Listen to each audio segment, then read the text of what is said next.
जय हिंद दोस्तों कांग्रेस पार्टी के पूर्व अध्यक्ष और हो सकता है कि वापस से बनने वाले अध्यक्ष, जो कि लगता है जिसके चांसेस सबसे ज़्यादा वही हैं कि होने वाले अध्यक्ष, भावी अध्यक्ष राहुल गांधी जी ने कहा कि ज्योतिरादित्य सिंधिया भारतीय जनता पार्टी में जाकर बैक बेंचर बन गए और यदि जब कांग्रेस पार्टी में होते तो वे मुख्यमंत्री बनते और उनको कांग्रेस में आना ही होगा। तो इसको किस प्रकार से हम इसका विश्लेषण करें? क्या राहुल गांधी मिस कर रहे हैं ज्योतिरादित्य सिंधिया को या कुछ और है? देखिए, यदि आप मुझसे पूछते हैं तो ये एक पॉलिटिकल गिमिक है और मीडिया को आकर्षित करने के लिए है। आप देखिए कि चाहे नेशनल टीवी हो, चाहे रीजनल टेलीविजन्स हो, यहाँ तक कि बीबीसी वगैरह भी बार बार ये बात कर रहे हैं कि सिंधिया जी ने क्या जवाब दिया, राहुल गांधी ने क्या कहा था। तो राहुल गांधी अपने आप को मीडिया की स्क्रीन पर लाने के लिए मेरे हिसाब से यह एक शब्द बोले हैं, एक वाक्य बोले हैं, जिसका सिंधिया जी ने बहुत पोलाइटली उत्तर दिया और ज़्यादा कुछ नहीं कहे। उन्होंने ये कहा कि जब वे कांग्रेस में थे तब उनको इतना सोचना था। अब देखिए, ये ऐसा क्यों किया राहुल गांधी ने? मुझे लगता है कि चाहे राहुल गांधी हो या श्रीमती रॉबर्ट वाड्रा, ये दोनों जो है ना भाई बहन, ये सच्चाई के धरातल से बहुत दूर है, जिसको अंग्रेजी में कहते हैं ना, it's time for them to wake up and smell the coffee. 5 राज्यों में अहम चुनाव है। आप देखिए कि जहां जहां भी कुछ भी स्टेक से कांग्रेस पार्टी के, ये भाई बहन वहां से नदारद हैं, कहीं और घूम रहे हैं। राहुल गांधी ने 3-4 चक्कर लगा दिए तमिलनाडु के, लेकिन उन्हीं की जो रीजनल अलायंस पार्टी है, डीएमके द्रमुक पार्टी, उसने उनको ये साफ साफ कांग्रेस पार्टी को कह दिया कि 25 सीटें लेते हो तो ठीक है, वरना हमको आपकी कोई आवश्यकता नहीं है। तो आपने अपनी 4-5 चक्करों की एनर्जी वेस्ट की, शायद वहीं पर उन्होंने वो दंड बैठक जो लगाए थे वह भी किए और उसके बाद हासिल ये सब कुछ आया। तो इसीलिए उनको नेशनल मीडिया भी कवरेज नहीं दे रहा। देखिए, अभी आप नेशनल मीडिया को देखें तो सारे कैमरेज का फोकस कहाँ है? या तो पश्चिम बंगाल में दीदी पर, मोदी जी पर, कैलाश जी पर, मिथुन चक्रवर्ती पर, इन सब चीज़ों पर चल रहा है। और कांग्रेस की जो फर्स्ट फैमिली है उसके ऊपर मीडिया का फोकस नहीं है। तो एक ये पॉलिटिकल तीर उन्होंने छोड़ा कि थोड़ी देर के लिए उनको मीडिया की हाइलाइट्स मिल जाए और मीडिया की स्क्रीन मिल जाए, इसके अधिक कुछ भी नहीं है।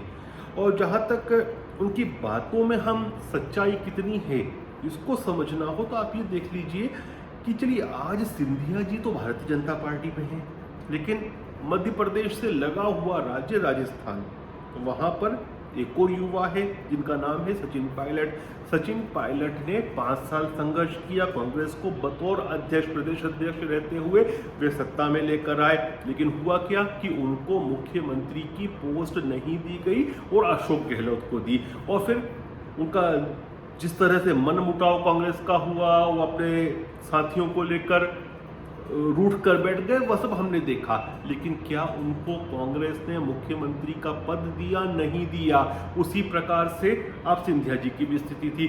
सिंधिया जी का नाम लेकर ही, सिंधिया जी के फेस को हाईलाइट करके मध्य प्रदेश का चुनाव लड़ा गया था, 2018 का विधानसभा चुनाव। लेकिन जब उनके पास अंक आ गए तो फिर उन्होंने कमलनाथ जी को प्रोजेक्ट कर दिया, क्योंकि ये लोग ऐसे किसी व्यक्ति को ऊपर नहीं आने देंगे जो ब्रैकेट्स में उसी एज ग्रुप में आता हो जिसमें राहुल गांधी या श्रीमती रॉबर्ट वाड्रा आती है, ताकि वो चैलेंज नहीं कर पाए। उसको ऐसी पोजीशन कभी नहीं देंगे जो निर्णायक पोजीशन हो और राहुल गांधी और श्रीमती रॉबर्ट वाड्रा का विकल्प बन सके। तो ये लोग जो बातें कर रहे हैं ना, उसमें कोई गहराई नहीं है। मैं तो ये कहता हूँ कि यहाँ तक कि चाहिए लोगों को कि भारतीय जनता पार्टी के शुक्रगुजार हो, विशेषकर भाजपा मध्य प्रदेश के यूनिट के, क्योंकि भाजपा मध्य प्रदेश जिस दिन से कमलनाथ जी की सरकार बनी थी, बार बार ये कह रही थी, बतौर प्रवक्ता मैं खुद कह रहा था कि इनकी सरकार गिरेगी और इनके जो अंतर्द्वंद हैं अपने खुद के वजन से जाके गिरेगी, भड़भड़ा कर गिरेगी। वही हुआ।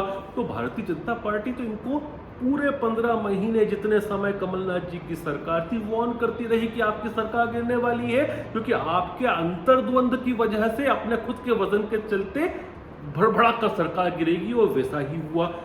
तो कांग्रेस पार्टी को ये सोचना होगा कि आप जो कुछ भी कहते हैं, विशेषकर उनका जो नेहरू परिवार है उसको सोचना होगा कि वो जमाने गए कि एक आपने कुछ एक बाइट दे दी, लोग उसको कंसीव कर लेंगे, उसको डाइजेस्ट कर लेंगे। नहीं करते लोग। अब जो है ना, वो बहुत बुद्धिमान है। इंफॉर्मेशन टेक्नोलॉजी ने सच में रिवोल्यूशनाइज कर दी है चीज़ों को। लोग समझते हैं कि आप यह बातें क्यों कर रहे हैं। आपके एक एक पल की खबर दुनिया को होती है, क्योंकि सोशल मीडिया इतना वाइड स्प्रेड हो चुका है। आपकी कार्यशैली क्या है, आपकी राजनीतिक क्षमताएं क्या है, ये सब जानते हैं। तो इस प्रकार की ये एक दिन की आपको मीडिया हाईलाइट मिल गई, इससे कोई आपको पॉलिटिकल लाभ नहीं होना है। और जो सिंधिया जी का जवाब था वह मिल गया आपको।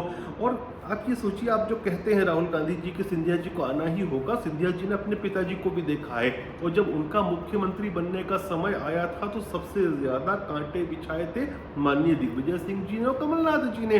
तो वह वैसी गलती वापस क्यों करेंगे? जिस पार्टी में उनको दिखता है कि उनके लिए कांटे बिछाए जाएंगे, उनका कंपटीशन सीधे सीधे राहुल गांधी का के साथ था। और कांग्रेस मतलब नेहरू परिवार, गांधी नेहरू परिवार से हटकर तो कांग्रेस कुछ सोच ही नहीं सकती है। तो फिर बातें करते हैं मुख्यमंत्री बनाने की। सच्चाई है तो सचिन पायलट को बनाया आप मुख्यमंत्री। ये मेरा एनालिसिस है इस पूरे घटनाक्रम पर। जय हिंद, जय भारत।